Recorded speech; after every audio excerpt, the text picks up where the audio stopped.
Today's video will be more of a tips and tricks kind of thing.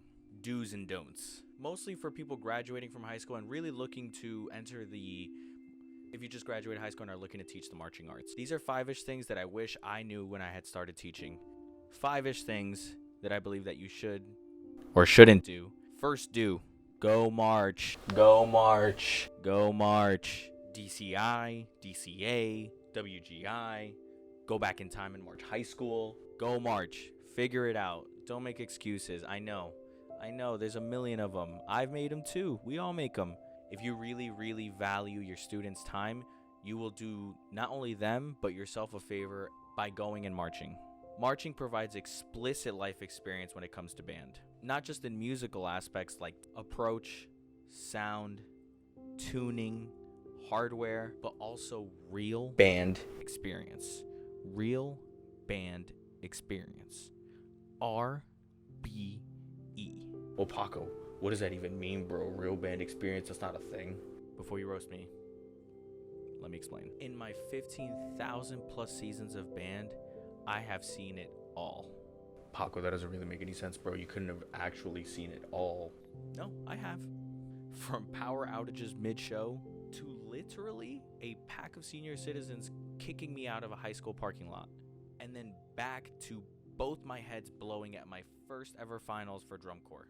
And then forward to my entire high school drumline domino affecting to the ground because my bottom bass didn't take a step one. This experience provides you with solutions to almost any given band scenario, really as a result of the trauma. Things are better learned through experience. They really are. Can't learn the easy way. Can't ever learn the easy way.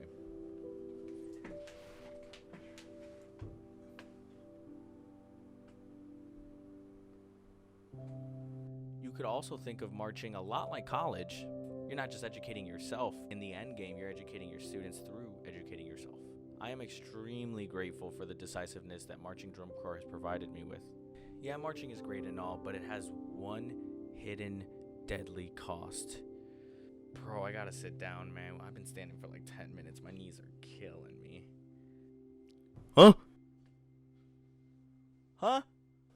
What? Next up is something really common and really infuriating, and that's high school texts that freak out. Trust me, bro, it is almost never that serious. Unless a student's safety is directly involved in the situation, there's no need to freak out. Don't overreact. Always take a deep breath, or 12, before reacting to any given situation. It really helps give you clarity and a moment to gather your thoughts in a clear state of mind. Remember that your students always look to you as an example. If you cannot control yourself as an instructor, then I got bad news for you, bro. Those same behaviors will begin to invade your ensemble and cause much more damage. Sometimes it's gonna seem like students are doing things to make you mad on purpose. I promise kids don't enslave themselves to the marching arts to get back at you. Believe it or not, man, it's not about you, bro. It's not about me, bro. It's not even about anyone, bro.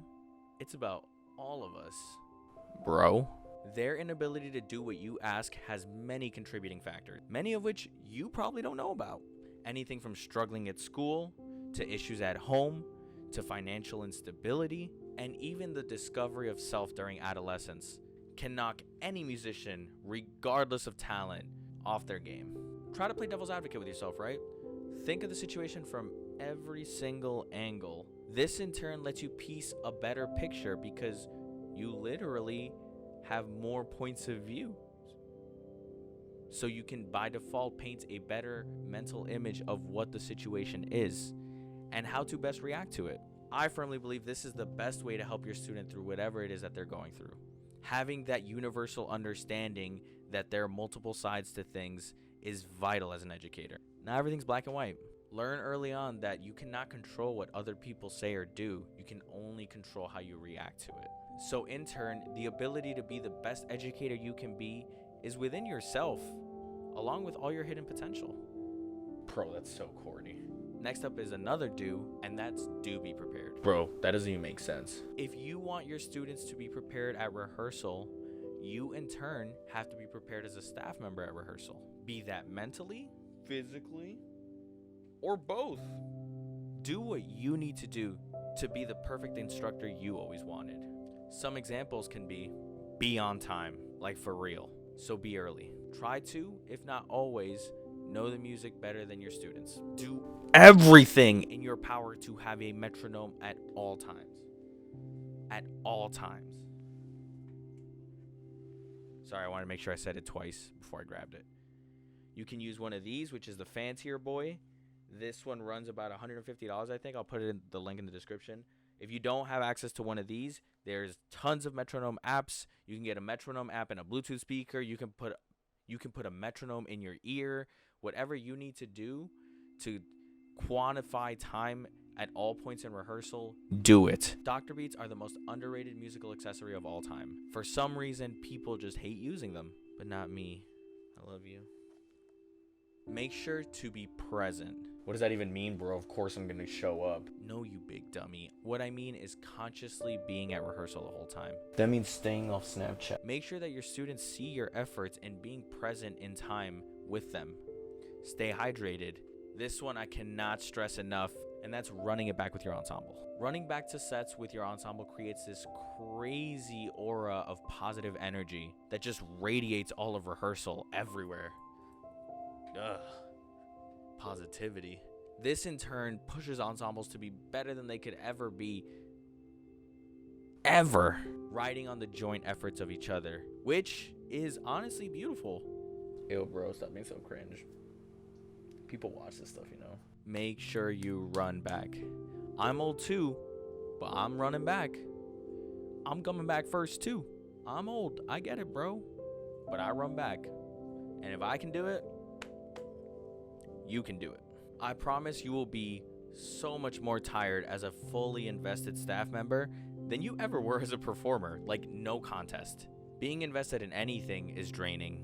But at band, man, you're outside. It's hot. It's really hot. And I'm in the box all the time. Again, I will reiterate, these are learned behaviors. The more serious you take your time at your program and its students, the more serious your students will take their time at their program.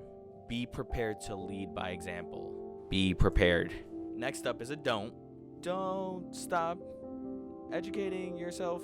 Wow, that was awful. Don't stop educating yourself. Be open to learning new methods and techniques. The worst person you can be is that band kid who says, well, I don't think that really works, bro. You know, we do it this way at my high school. Or that other guy who talks about other groups who's like, well, I don't know, dude. The Batmen do it this way. God, I wish that was a real drum corps. Don't cut yourself off. Understand that there are countless ways to handle any given situation. So to assume that you know the best way to handle a situation at all times is a little sus, don't you think? Constantly believing that you know best will lead to your downfall, not only as an educator, but as a human being. We're all always learning. The whole premise of our existence is to learn. Accept that you do not know everything. Trust me, it's a lot easier that way. And be open to changing your ways, please. If not for yourself, then for the students you're teaching. Again, bro, it's not about you. It's not about me. It's about everyone. If that becomes your focus, then your experience won't be that too far off of the one that you provided for your students. I like to end on a high note, so we're going to end on a do. This last point in the video is pretty much a common theme throughout the channel and myself as an educator, and that is respect. Society does a really good job of expecting us to respect people that are older than us or disrespect people that are younger than us. The idea of respect is really skewed in a lot of aspects. Regardless of how much time you've spent on the space rock, you gotta be respectful, bro. You being on this earth longer than somebody does not qualify you to treat them any less respectfully than you would treat yourself. And if you hate yourself, then that's a whole other issue. I find that truly respecting my students, like from the bottom, rock bottom of my heart, allows me to harness this wholesome connection where everyone involved truly thrives. And that's, again, beautiful. Truly, for me as an educator, peak humanity. Through this relentless sort of respect, I achieve a level of foundational trust between my ensemble and I that I feel is necessary to not only start this journey as musicians strong, but also to grow as humans. Respect and trust are undoubtedly two of the most uncommon, yet most fulfilling things we can do as human beings. and can endlessly utilize as educators. Brings a tear to my eye. That's it though, guys. Let me know what you think. Give me a thumbs up or a thumbs down. Whatever you want. I'm not your mom. Let me know if you like this style of video. I kind of want to do more stuff like this. Hopefully once Corona is over, then I can get other people on. But until then, be safe and wear a mask.